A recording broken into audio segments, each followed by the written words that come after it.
जय हिंद सभी को। चलिए आज हम लोग अपनी क्लास को कंटिन्यू करते हैं। लास्ट टाइम हम लोग केमिस्ट्री में कहाँ तक पहुँच गए थे? केमिस्ट्री में हम लोग लास्ट टर्म में पढ़ रहे थे परमाणु क्रमांक और परमाणु भार के बारे में, जिसमें परमाणु क्रमांक को हम लोगों ने एटॉमिक नंबर के नाम से शो किया था, या इसी को आपका परमाणु क्रमांक को ही आपका एटॉमिक नंबर के नाम से भी शो करते हैं। इसको हमने बताया था जेड से प्रदर्शित किया जाता है। जेड इक्वल टू क्या होता है? पी। एक चीज और याद रखिएगा, अगर कभी भी उदासीन परमाणु के बारे में बात कर दें, यानी कि जो परमाणु उदासीन हो, तो उदासीन अवस्था में Z बराबर P बराबर E हो जाता है, यानी इलेक्ट्रॉन और प्रोटॉन की संख्या वहां पर बराबर हो जाती है। लेकिन इलेक्ट्रॉन की संख्या, अगर कोई भी एक्टिव कण है तो उसमें इलेक्ट्रॉन की संख्या बराबर नहीं होगी, लेकिन अगर वहां पर उदासीन लिखा हुआ है तो प्रोटॉनों की संख्या इलेक्ट्रॉन की संख्या के बराबर हो जाएगी। इसके बाद हम लोग पढ़ रहे थे परमाणु भार के बारे में। परमाणु भार को हम लोग किससे शो करते हैं? तो इसको हम लोग बोलते हैं एटॉमिक वेट, और इसको शो किया जाता है ए से। ए बराबर क्या होता है? P plus N. ए बराबर P प्लस एन से इसे डिनोट करते हैं, यानी प्रोटॉनों की संख्या प्लस न्यूट्रॉनों की संख्या। और हमने बताया था नाभिक में क्या होगा, तो नाभिक में आपका क्या होता है? प्रोटॉन और न्यूट्रॉन, इलेक्ट्रॉन बाहर की कक्षा में चक्कर लगा रहे होते हैं। अब इसी टॉपिक को आगे बढ़ते हुए देखते हैं। देखिए, आपसे कई बार कैटायन और एनायन से भी क्वेश्चन बने हैं, आपके रेलवे में भी और अन्य परीक्षाओं में भी। कैटायन और एनायन, जो लोग साइंस बैकग्राउंड के होंगे वो कैटायन और एनायन के बारे में अच्छी तरीके से जानते होंगे, फिर भी हम बता दें। कैटायन का मतलब होता है प्लस चार्ज, यानी कि धन आवेशित, और एनायन का मतलब होता है माइनस चार्ज, यानी कि ऋण आवेशित। तो ये पॉइंट हम लोगों को ध्यान रखना है कि कैटायन और एनायन, इनका अर्थ क्या है। कैटायन का मतलब होता है प्लस चार्ज, और एनायन यानी कि ऋण, यानी ये इसका मतलब क्या होगा? तो इसका मतलब होगा माइनस चार्ज, यानी ऋण आवेशित हो जाता है कण। अब जरा इसको और समझते हैं आगे, कैटायन और एनायन को कैसे समझेंगे। देखिए, कई बार आपके पेपर में डायरेक्टली पूछ लिया जाता है, क्वेश्चन इस तरीके से आ जाते हैं, जैसे आपके सामने लिखा होगा Na+ में इलेक्ट्रॉनों की संख्या क्या होगी। इस तरीके से क्वेश्चन आता है। या क्वेश्चन आ सकता है, जैसे मान लीजिए आपसे पूछ लिया गया कि Cl माइनस में इलेक्ट्रॉनों की संख्या क्या होगी। अब बताइएगा जरा, Na+ और Cl-, इसमें इलेक्ट्रॉनों की संख्या क्या होगी? कमेंट करिएगा। जो लोग पहले पढ़ चुके हैं वो लोग जानते हैं, बताइएगा जल्दी से। एक क्वेश्चन यहाँ से बनता है, ये केमिस्ट्री का कोर पार्ट है, और इसी के बाद आपकी आवर्त सारणी शुरू होने वाली है। तो आवर्त सारणी से टॉपिक निश्चित 2 क्वेश्चन आते हैं आपके एनटीपीसी रेलवे ग्रुप डी में। तो बताइए यहाँ पर इलेक्ट्रॉनों की संख्या क्या होगी। देखिए, सबसे पहली बात कि सोडियम का रियल में कितना होता है, तो सोडियम Na परमाणु क्रमांक, इसका हम लोग क्या लिखते हैं? 11। अब यहीं से हम लोग देख लेंगे, तो नीचे हमने बताया था क्या लिखा जाता है? Z, और ऊपर क्या लिखा जाता है? A। Z का मतलब क्या बताया अभी? परमाणु क्रमांक, यानी कि ये क्या होगा? तो ये होता है आपका एटॉमिक नंबर, और ये क्या होता है? तो ये आपका एटॉमिक वेट होता है। इतनी बात समझ में आ गई होगी। अब यहाँ पर Na का होता है 11, यानी इसका जो एटॉमिक नंबर है वो कितना है? 11। इलेक्ट्रॉनों की संख्या की बात करें तो इलेक्ट्रॉनों की संख्या, वैसे यहाँ पर प्रोटॉनों की संख्या और इलेक्ट्रॉनों की संख्या क्या मानते हैं? बराबर मानते हैं। यानी अगर इसका हम लोग बनाना चाहें तो बनेगा क्या? बताइए, इसका अगर हम लोग इलेक्ट्रॉनिक विन्यास बनाए तो क्या बनेगा? बताइए। 1s2 1s2 2s2 2p6 आगे 2p6 और तीसरा 3s1, एक ही तो बचेगा लास्ट में। तो ये तो सोडियम का इलेक्ट्रॉनिक विन्यास बन जाएगा, लेकिन यहाँ पर क्या दिया है, प्लस का चार्ज ऊपर लगा दिया। प्लस का अर्थ क्या होता है? प्लस का अर्थ, यहाँ पर अगर प्लस का चार्ज लगा हुआ है तो इसका अर्थ क्या निकलेगा? अगर कभी भी इस तरीके से लिखा हुआ है, सिंपल Na लिखा है, तो कोई दिक्कत नहीं, आपका ये इलेक्ट्रॉनिक विन्यास काम कर जाएगा। और यहाँ पर आप कह सकते हो कि इलेक्ट्रॉनों की संख्या कितनी होगी, तो यहाँ पर आप बोल सकते हो कि इलेक्ट्रॉनों की संख्या 11 होगी। और इसका हम लोग बनाएंगे कैसे? तो इसका बनेगा 2 8 और 1, यानी 2 8 1 का बन जाएगा। लेकिन कितने इलेक्ट्रॉन होंगे? तो 11 होंगे। लेकिन अगर यहाँ प्लस चार्ज लगा है, प्लस चार्ज का मतलब होता है, जैसे देखिए ये नाभिक है और यहाँ पर इलेक्ट्रॉन, ये चक्कर लगा। अभी यहाँ पर प्रोटॉनों की संख्या बराबर है इलेक्ट्रॉनों की संख्या के, प्रोटॉनों की संख्या इलेक्ट्रॉनों की संख्या के बराबर है। और जब तक ये बराबर है तब तक ये उदासीन रहेगा कि नहीं रहेगा? तब तक ये उदासीन रहेगा और वहाँ पर प्रोटॉनों और इलेक्ट्रॉनों की संख्या बराबर होगी। लेकिन जैसे ही यहाँ से एक इलेक्ट्रॉन बाहर चला जाएगा, मान लीजिए एक इलेक्ट्रॉन बाहर चला गया, क्रिया करने लगा जाके दूसरे किसी तत्व से, तो यहाँ पर अब ज्यादा क्या हो जाएगा? तो ज्यादा क्या हो जाएगा? प्रोटॉन। और प्रोटॉन में चार्ज कैसा होता है? प्लस। तो अब जो परमाणु होगा वो आवेश उसमें कैसा आ जाएगा? धन का। यानी कि जब भी कभी अगर ऊपर की पावर प्लस लगी है, इसका मतलब है यहाँ से इलेक्ट्रॉन मुक्त हुआ है। मुक्त होने का मतलब इलेक्ट्रॉन कम हुआ है, तभी तो यहाँ पर प्लस चार्ज बन गया। और दूसरा, अगर यहाँ पर माइनस लगा हुआ है, इसका मतलब इसने इलेक्ट्रॉन को ग्रहण किया। और अगर ग्रहण किया है तो क्या बढ़ जाएगा? तो माइनस बढ़ जाएगा। अगर यहाँ पर +1 एक प्लस का साइन 1 बना है तो 1 इलेक्ट्रॉन गया होगा। और अगर यहाँ पर माइनस का बना है तो यहाँ से 1 इलेक्ट्रॉन गया होगा। तो इस बात को बहुत ध्यान से समझिएगा कि अगर कहीं पर भी प्रोटॉनों और इलेक्ट्रॉनों की संख्या बराबर होगी तब तो कोई दिक्कत नहीं, लेकिन अगर यहाँ से 1 इलेक्ट्रॉन मुक्त हो गया तो अब संख्या किसकी ज्यादा हो गई? प्रोटॉनों की। और प्रोटॉन का चार्ज होता है प्लस, और प्लस चार्ज की संख्या उस परमाणु में ज्यादा हो जाएगी, इसलिए वो जो कण होगा वो कैसा हो जाएगा? धन आवेशित हो जाएगा, यानी कि उसमें प्लस चार्ज ज्यादा हो जाएगा। और जब उसमें प्लस चार्ज ज्यादा हो जाएगा तो उसी को हम लोग क्या बोल देते हैं? कैटायन बोल देते हैं। अगर उसने ग्रहण किया है तो कण इलेक्ट्रॉन की संख्या ज्यादा हो जाएगी, यानी कण कैसा हो जाएगा? ऋण आवेशित हो जाएगा, इसलिए उसको हम लोग क्या बोलने लगेंगे? माइनस चार्ज को एनायन बोलने लगते हैं। यहाँ से इतनी बात सबको समझ में आ गई। अब जरा देखिए, यहाँ से इलेक्ट्रॉन कितना प्लस लगा है? 1। तो यहाँ से 1 इलेक्ट्रॉन यानी कि क्या हो गया? निकल गया बाहर। तो यहाँ पर ये जो हम लोगों ने बनाया, ये 11 का बनाया और 11 में 1 निकल गया, तो अब कितने बचे? यानी एक जो लास्ट वाला था इसने क्रिया कर दी और ये इसने अगर क्रिया कर ली तो अब इलेक्ट्रॉनों की संख्या कितनी बची? तो हमारा आंसर होगा कि अब इसमें इलेक्ट्रॉनों की संख्या कितनी हो जाएगी? तो इलेक्ट्रॉनों की संख्या होगी 10। इसको बहुत ध्यान से समझिएगा, यहाँ से क्वेश्चन बनता है निश्चित रूप से। तो यहाँ पर आपके इलेक्ट्रॉनों की संख्या कितनी हो गई? 10। अब यहाँ बताइएगा क्लोरीन में कितना लेते हैं? यहाँ तो मान लीजिए सोडियम का 11 होता है, तो 11 में 1 चला गया तो कितना बच जाएगा? 10 बच जाएगा। अब अगर क्लोरीन के बारे में बात करें तो क्लोरीन का कितना होता है? तो क्लोरीन का होता है 17। और अगर क्लोरीन का 17 होता है तो अभी कितने थे? 17। अब इसने क्या किया? इसने मान लीजिए सोडियम से क्रिया करी और वहां से 1 इलेक्ट्रॉन ले लिया, क्योंकि चार्ज कैसा लगा है? माइनस।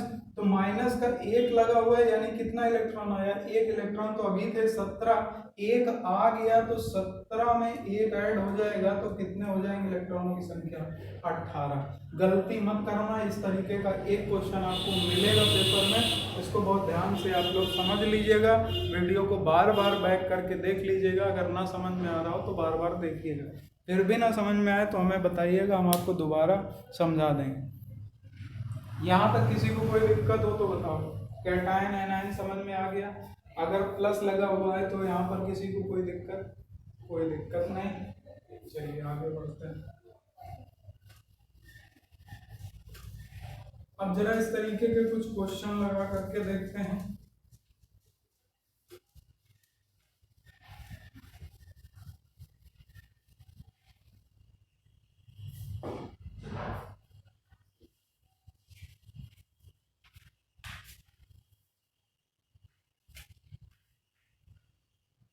मान लीजिए आपको क्वेश्चन दे दिया गया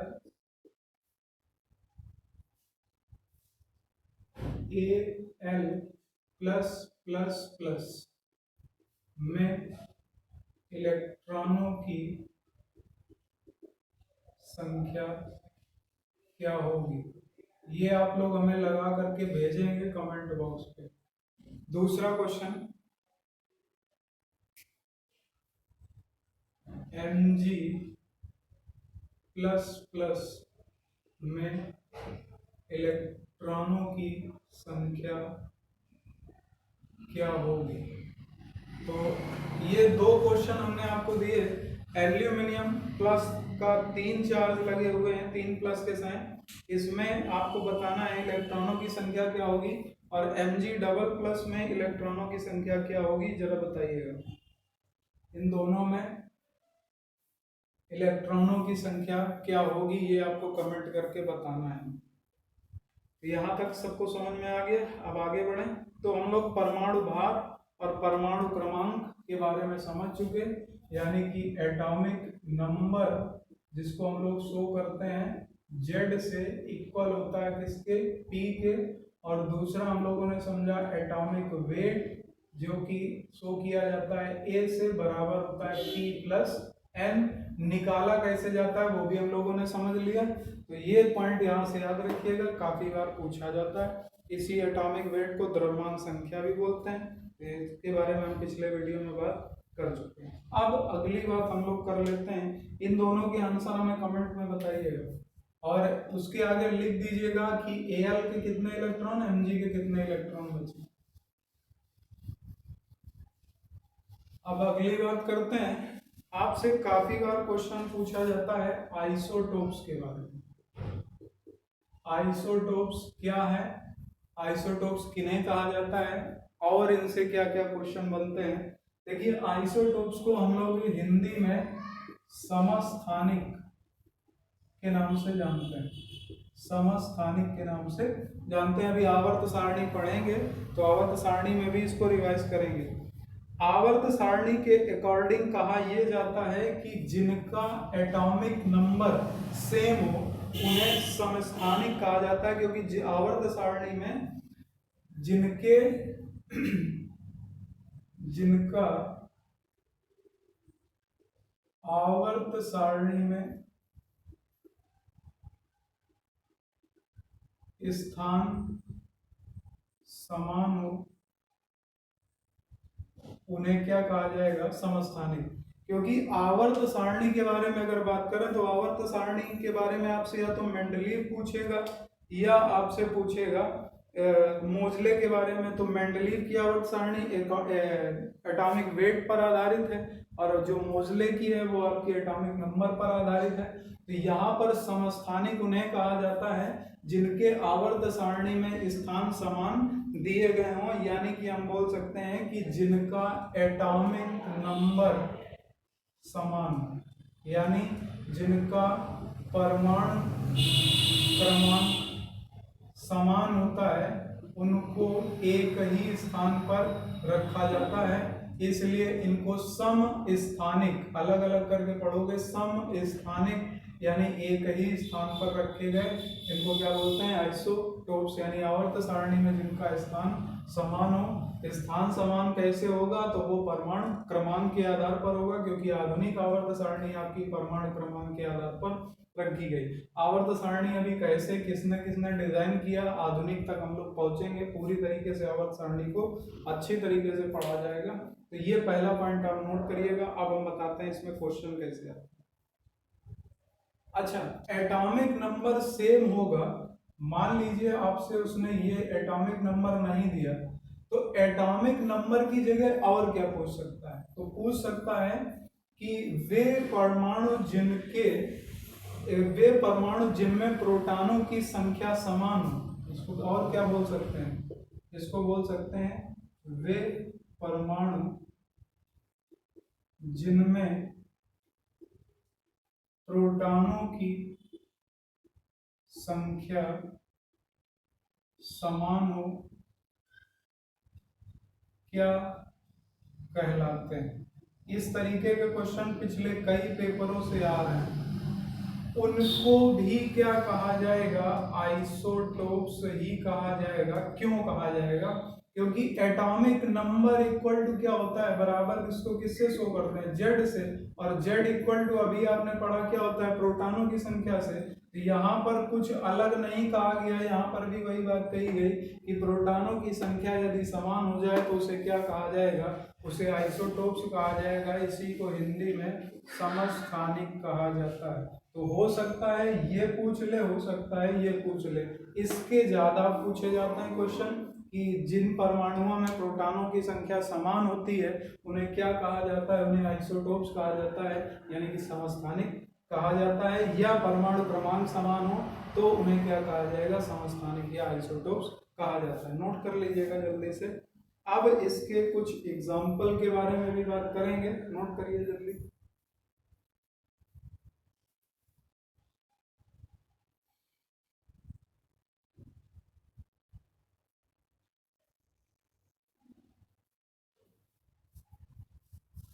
देखिए एग्जाम्पल भी ले लेते हैं। एग्जाम्पल में जैसे पहला तत्व ले लेते हैं हाइड्रोजन। हाइड्रोजन आपकी आवर्त सारणी का, जो अब हम बोलेंगे ये क्वेश्चन होंगे, आप लोग भाषा में भी नोट करते जाएं। हाइड्रोजन आपकी आवर्त सारणी का पहला तत्व भी है, और हाइड्रोजन आपकी आवर्त सारणी का एकमात्र ऐसा तत्व है जिसके समस्थानिकों के नाम अलग अलग है। एक पॉइंट ऐड करिएगा इसमें, हाइड्रोजन आवर्त सारणी का एकमात्र तत्व है जिसके समस्थानिकों के नाम अलग अलग हैं।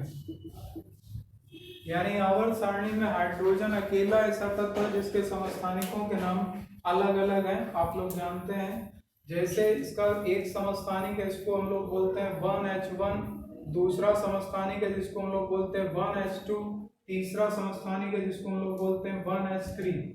तो नोट कर लीजिएगा 1H1, 1H2, 1H3। अब जरा यहाँ से हम लोग समझते हैं कि 1H1, 1H2 और 1H3 का नाम क्या क्या है। देखिए 1H1 को हम लोग बोलते हैं प्रोटियम, ये समस्थानिक है हाइड्रोजन का, इसको हम लोग बोलते हैं प्रोटियम। इसके बाद जो 1H2 है इसको हम लोग बोलते हैं ड्यूटीरियम, ड्यूटीरियम। इसके बाद जो तीसरा तत्व है इसको हम लोग बोलते हैं ट्राइटियम, ट्राइटियम। तो नोट कर लीजिएगा, आवर्त सारणी का एकमात्र तत्व जिसके समस्थानिकों के नाम अलग अलग हैं, प्रोटियम, ड्यूटीरियम और ट्राइटियम। इसमें जो आपका ट्राइटियम है ये रेडियो सक्रिय है। तो कई बार क्वेश्चन पूछा जाता है, अभी रेडियो सक्रियता भी पढ़ेंगे, तो कई बार क्वेश्चन ये पूछा जाता है कि हाइड्रोजन का वह एकमात्र समस्थानिक जो रेडियो सक्रिय है, यानी रेडियो एक्टिव है, तो रेडियो एक्टिव समस्थानिक है आपके हाइड्रोजन का 1H3। तो इसको ऐड कर लीजिएगा, 1H3 ट्राइटियम रेडियो सक्रिय है जो कि समस्थानिक है किसका, हाइड्रोजन का। ड्यूटीरियम को हम लोग एक नाम और दे देते हैं, इसको शो कर देते हैं डी से। इसी ड्यूटीरियम से बनाया जाता है आपका D2O, यानी D2O को हम लोग बोलते हैं भारी जल, भारी जल। तो आपका D2O जो भारी जल है, ड्यूटीरियम D2O, तो ये किससे बनाया जाता है, तो ये ड्यूटीरियम से ही बनाया जाता है। भारी जल का सूत्र D2O, नोट कर लीजिएगा। अब अगली बात, इस D2O की खोज किसने की थी? काफी बार क्वेश्चन आ चुका है। D2O की खोज किसने की थी? देखिए D2O की खोज की थी, इनका नाम था हेराल्ड यूरे। हेराल्ड यूरे, ये कई बार क्वेश्चन आ चुका कि D2O के खोजकर्ता कौन थे, तो इसकी खोज की थी हेराल्ड यूरे ने। D2O का प्रयोग कहाँ पर किया जाता है? नाभिकीय संयंत्र में मंदक के रूप में इसका प्रयोग किया जाता है। नाभिकीय प्रयोग में लिख लीजिएगा, D2O का प्रयोग नाभिकीय संयंत्र में मंदक के रूप में, नाभिकीय संयंत्र में मंदक के रूप में इसका प्रयोग करते हैं। अब जरा बताइएगा एक पॉइंट कि मंदक का अर्थ क्या है? मंदक का अर्थ ये होता है कि अभिक्रिया की दर को कम कर देना। ये अभिक्रिया की दर कम कैसे होती है अगर आपसे ये पूछा जाए तो मेनली बेसिक रीजन होता है मंदन। अगर कोई भी चीज मंदन का कार्य नाभिकीय संयंत्र में कर रही है तो मंदन की क्रिया तभी होगी जब उस नाभिकीय संयंत्र में न्यूट्रॉनों की संख्या कम हो जाए। तो न्यूट्रॉनों की संख्या यदि कम हो जाएगी तो वो नाभिकीय संयंत्र की अभिक्रिया में मंदन आ जाएगा। तो ये मंदक क्या होता है? D2O मंदक का कार्य करता है नाभिकीय संयंत्र में। अगर ये पूछ लिया जाए कि मंदन की क्रिया में या मंदक के रूप में जब परमाणु में किस तत्व की कमी हो जाती है, ये पूछा जा चुका है कि मंदक में या मंदन में परमाणु में किस तत्व की कमी होती है, तो मंदन में परमाणु में न्यूट्रॉनों की संख्या में कमी आ जाती है। इसी को मंदन कहा जाता है और उस तत्व को मंदक कहा जाता है। नोट कर लीजिएगा, काफी बार क्वेश्चन पूछा गया है। अब अगली बात कर लेते हैं, अगर D2O के नाम की बात करें तो ड्यूटेरियम आपका ड्यूटेरियम से बनता है आपका भारी जल। इसका नाम क्या है? तो इसका रासायनिक नाम होता है ड्यूटेरियम ऑक्साइड। ड्यूटेरियम ऑक्साइड, तो नोट कर लीजिएगा, रासायनिक नाम इसका ड्यूटेरियम ऑक्साइड है और इसका प्रयोग कहाँ पर किया जाता है। तो अब चलते हैं आगे, अन्य समस्थानिकों की बात कर लेते हैं। एग्जाम्पल दूसरा, कार्बन। कार्बन का एक समस्थानिक है 6C12। एक तो हो जाएगा 6C12, इसके बारे में तो नॉर्मल है, लेकिन इसी का एक दूसरा है जिसे बोलते हैं C6C14। 6C14 जो है इसका बड़ा प्रयोग है और इसका काफी बार क्वेश्चन पूछा जाता है। ये रेडियो सक्रिय है, इसी को कहा जाता है, इसका प्रयोग कहाँ पर करते हैं ये बहुत पूछा जाता है। इसका प्रयोग करते हैं जीवाश्मों की आयु ज्ञात करने में। इसका प्रयोग जीवाश्मों की आयु ज्ञात करने में किया जाता है। दूसरी बात, जीवाश्मों की आयु ज्ञात करने में किस विधि का प्रयोग करते हैं उसे कहा जाता है कार्बन डेटिंग। कार्बन डेटिंग या हिंदी में इसी को बोलते हैं कार्बन काल निर्धारण विधि। तो आपसे पूछा जाएगा कार्बन डेटिंग या कार्बन काल निर्धारण विधि में कार्बन के किस समस्थानिक का प्रयोग करते हैं, तो 6C14 का प्रयोग किया जाता है। इसी कारण इस विधि को कार्बन डेटिंग या कार्बन काल निर्धारण विधि कहा जाता है। तो नोट कर लीजिएगा, ये भी क्वेश्चन पूछा गया बहुत, ये तो सब मालूम है, हम अक्सर बताते हैं। इसके बाद बहुत से उदाहरण हैं, एक और लिख लीजिएगा, जैसे बायो में हमने आपको बताया था आर्सेनिक 74। आर्सेनिक 74 रेडियो एक्टिव होता है। इसका प्रयोग किस में करते हैं, तो ये कैंसर के ट्यूमर या कैंसर ट्यूमर कैंसर ट्यूमर का पता लगाने में, कैंसर ट्यूमर का पता लगाने में। इसी जगह आप नोट कर सकते हो कोबाल्ट 60, ये भी आपका कोबाल्ट का समस्थानिक है कोबाल्ट 60, इसका प्रयोग किया जाता है, बताइए, बता चुके हैं ये तो आपको मालूम होगा। कोबाल्ट 60 इसका भी प्रयोग कैंसर उपचार में किया जाता है, कैंसर उपचार में। इसके बाद हमने बताया था एग्जांपल अगला आयोडीन 130 131, इसका प्रयोग किया जाता है घेंगा रोग के उपचार में या गले के कैंसर के उपचार में, गले के कैंसर के उपचार में। तो ये कुछ पॉइंट हैं, इनको नोट कर लीजिएगा, काफी बार पूछे। इसी के बाद आप नोट कर सकते हो सोडियम 24, सोडियम 24 का प्रयोग किस में किया जाता है? सोडियम 24 का प्रयोग किया जाता है रक्त का थक्का का पता लगाने में। ये सारी चीजें आप लोग बायो में भी पढ़ चुके हो, अगर ना पढ़ा हो किसी ने तो नोट कर लीजिएगा, ये सब एक जगह हमने लिखा है। इसके बाद फास्फोरस 23, फास्फोरस 32 होता है, फास्फोरस 23, इसका प्रयोग किस में करते हैं? इसका प्रयोग किया जाता है ल्यूकीमिया, ल्यूकीमिया का उपचार करने में। ल्यूकीमिया को आप लोग जानते ही हैं, क्या कहा जाता है इसे? ब्लड कैंसर कहा जाता है, ब्लड कैंसर को ही ल्यूकीमिया भी कहा जाता है, तो नोट कर लीजिएगा जल्दी से।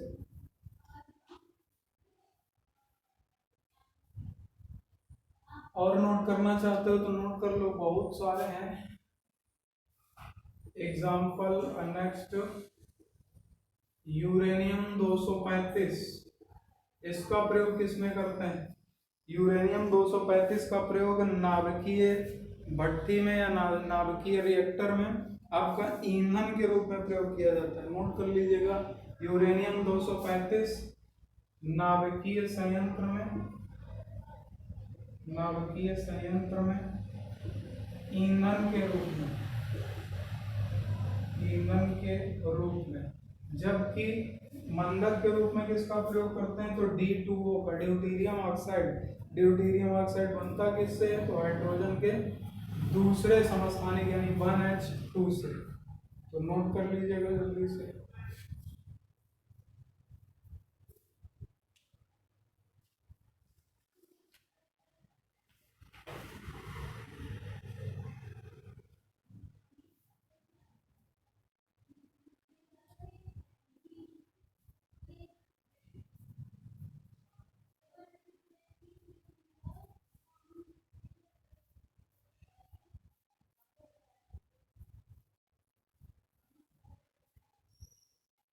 नोट कर लिया?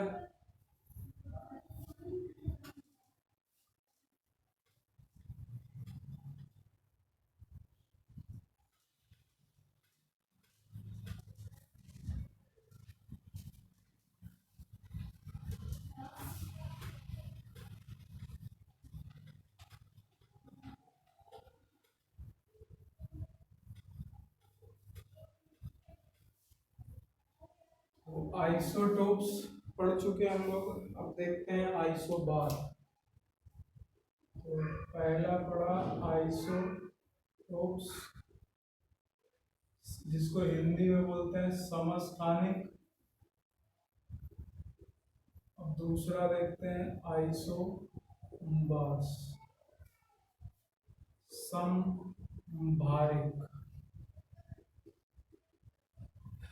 देखिए आइसोटोप्स में हम लोगों ने पढ़ा था कि जिनमें एटॉमिक नंबर क्या हो, एटॉमिक नंबर समान हो या न्यूट्रॉन या प्रोटॉनों की संख्या समान, यही तो पढ़ा था। अब देखते हैं आइसोबार्स में क्या आता है। देखिए आइसोबार्स में याद रखिएगा, जिन तत्वों का परमाणु भार यानी एटॉमिक वेट समान होता है उन्हें आइसोबार्स कहा जाता है। तो आप पूरी भाषा में लिखिएगा, जिन तत्वों का परमाणु भार समान होता है उन्हें आइसोबार्स या संभारिक कहा जाता है। अब इसके क्वेश्चन आपसे कैसे पूछे जाएंगे? देखिए, इसमें कभी कभी तो आपसे डायरेक्ट क्वेश्चन पूछ लेगा कि ये क्या है, ये सॉरी, अगर किसी दो तत्व का परमाणु भार समान है तो उन्हें क्या कहा जाएगा, तो आप आंसर कर सकते हो आइसोबार्स कहा जाता है या संधारिक कहा जाता है। लेकिन अगर आपको दूसरे तरीके से क्वेश्चन दे दिया जाए, मान लीजिए एक क्वेश्चन लिख लेते हैं, जैसे क्वेश्चन दिया गया 18 आर्गन 40, 18 आर्गन 40,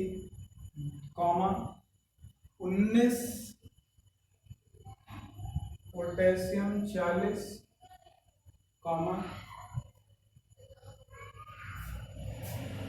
20 Ca40, ये क्वेश्चन दिया गया। आपसे नीचे 4 ऑप्शन दे दिए गए, ऑप्शन भी दे देते हैं। ऑप्शन दिए गए आइसोबार्स,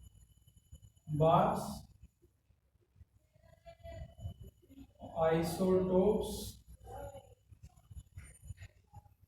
और आइसो इलेक्ट्रॉनिक, आइसो न्यूट्रॉनिक। मान लीजिए ये 4 ऑप्शन दे दिए गए और आपसे पूछा गया सीधे ऊपर ये लिखा हुआ है निम्न में से क्या संबंध है, और नीचे 4 ऑप्शन ऐसे दे दिए जाएंगे। अब आपको यहाँ से समझना होगा कि यहाँ पर क्या समान है, बताइए।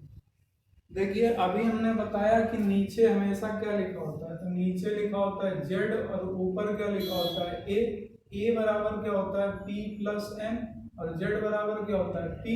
यानी जो नीचे लिखा होगा ये संख्या किसकी होगी, प्रोटॉनों की।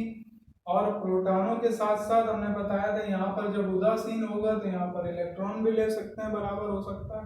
लेकिन अगर क्रिया कर रहा होगा, यानी अगर ऊपर इनमें प्लस माइनस ऐसा कुछ लगा होगा तो इसका मतलब क्रिया कर रहा है, तो फिर वो देखना पड़ेगा कितने प्लस और कितने माइनस लगे।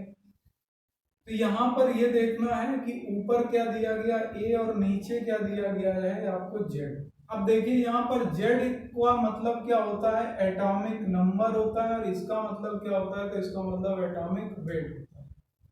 अब बराबर क्या है, तो बराबर यहाँ पर क्या दिख रहा है, एटॉमिक वेट बराबर दिख रहा है। अब एटॉमिक वेट बराबर होता है तो वो क्या हो जाता है, आइसोबार्स। ऐसे क्वेश्चन पूछे जाएंगे, यानी इसका आंसर क्या होगा, ए होगा। तो इसमें आपका क्या आंसर करना होगा, आइसोबार्स। तो यहाँ पर आपको बताना है कि यहाँ पर इन दोनों के मध्य में क्या संबंध है, तो ये दोनों कैसे होंगे, तो ये दोनों संभारिक होंगे। इसके बाद इनको कई जगह संभारिक या आइसोबार्स या वे तत्व जिनके एटॉमिक वेट या परमाणु भार समान हो, उन्हें क्या कहा जाएगा, ऐसे भी पूछेगा या ऐसे पूछेगा। चलिए अब आगे बढ़ते हैं। तो पहला हो गया आइसोटोप्स, दूसरा हो गया आइसोबार्स। इसके बाद तीसरा देख लेते हैं आइसोटोन्स।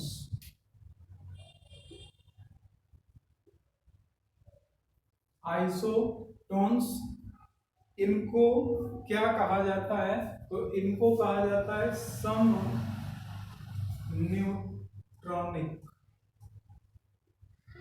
सम न्यूट्रॉनिक, सम न्यूट्रॉनिक का अर्थ क्या होगा, जिनमें न्यूट्रॉनों की संख्या, जिनमें न्यूट्रॉनों की संख्या समान। तो जिसमें न्यूट्रॉन की संख्या समान होगी वो क्या कहलाएगा, आइसोटोन्स कहलाएगा। इनको पहचानना थोड़ा सा मुश्किल होता है अगर आपने पहले नहीं पढ़ा। तो अब देखिए, न्यूट्रॉनों की संख्या का पता लगाने के लिए हम लोगों को क्या करना पड़ेगा। मान लीजिए आपसे इस तरीके से ना पूछ करके कि जिन दो परमाणुओं के या जिन दो तत्वों के न्यूट्रॉनों की संख्या समान है उन्हें क्या बोलेंगे, आइसोटोन्स बोलेंगे। मान लीजिए ये नहीं दिया।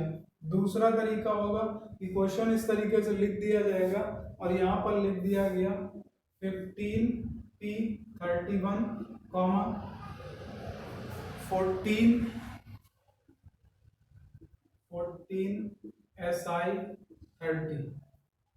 14si30 इस तरीके से आपको लिख दिया गया और यहाँ लिख देगा के मध्य संबंध है। अभी तो हम आपको बता रहे हैं इसलिए आप बता दोगे कि यहाँ पर क्या है, लेकिन जब पेपर में आएगा तो कंफ्यूजन बहुत होता है। तो देखिए नीचे क्या है, नीचे एटॉमिक नंबर है यानी Z है, ऊपर क्या है तो ऊपर एटॉमिक वेट है यानी कि क्या है P+N है। अब इसको क्या शो करते हैं A से। अब जरा बताइएगा क्या नीचे बराबर है, एक में 15 एक में 14, एटॉमिक वेट एटॉमिक नंबर बराबर है नहीं है, एटॉमिक नंबर भी बराबर नहीं, एटॉमिक वेट देखिए 31 है 30 है बराबर है नहीं है, एटॉमिक वेट भी बराबर नहीं। अब जरा दोनों में घटा करके देखिए क्या ये बराबर है, और हम लोगों ने अभी थोड़ी देर पहले पढ़ा था कि क्या एटॉमिक नंबर यानी Z minus A equal to क्या बन जाता है N। अभी हम लोगों ने देखा था निकाल करके पिछले टर्म में, पिछले वीडियो में, ना देखा हो तो आप लोग देख लीजिएगा पहले। तो इससे अगर इसको घटा दें तो किसकी संख्या आ जाएगी, न्यूट्रॉन की। तुरंत आप घटा करके देखिए 31 में 15 जाएगा कितना बचे 16। यहाँ पर क्या लिखा हुआ है, यहाँ पर 30 में 14 गया कितना बचा 16, यानी दोनों में न्यूट्रॉनों की संख्या कितनी आ गई 16 आ गई, यानी इन दोनों में न्यूट्रॉन समान है, और न्यूट्रॉन समान है तो उसे क्या बोलेंगे आइसोटोन। तो इस तरीके से आपको इसमें पहचानना होगा। एक और देखते हैं करके। अगला क्वेश्चन है 11Na23, 12Mg24 में संबंध है, बताइए।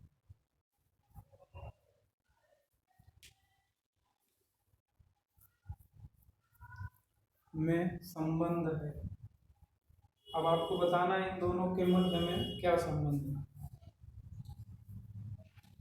देखिए फिर से नीचे कुछ समान है नहीं है, ऊपर नहीं है, घटा के देखते हैं, घटा के देखा।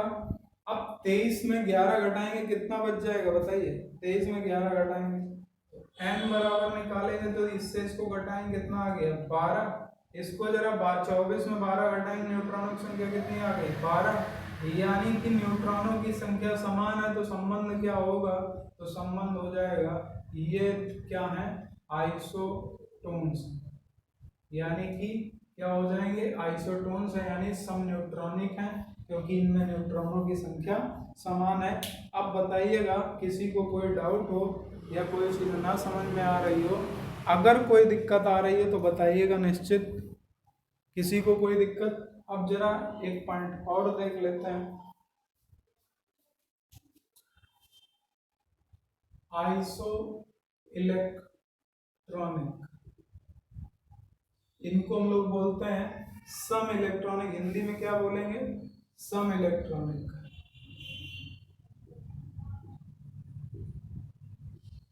सम इलेक्ट्रॉनिक नाम से शो हो रहा है, सम मतलब बराबर, क्या इलेक्ट्रॉनिक। सम इलेक्ट्रॉनिक को कैसे पहचानना है, तो सम इलेक्ट्रॉनिक में पहली बात तो परिभाषा क्या होगी, जिनमें इलेक्ट्रॉनों की संख्या समान है। अब इलेक्ट्रॉनों की संख्या कैसे पहचानेंगे उसको भी देखते हैं। देखिए या तो तरीका ये है या तो तरीका एक और है, क्वेश्चन दिया गया 11Na प्लस 12Mg प्लस तीसरा दिया गया 13Al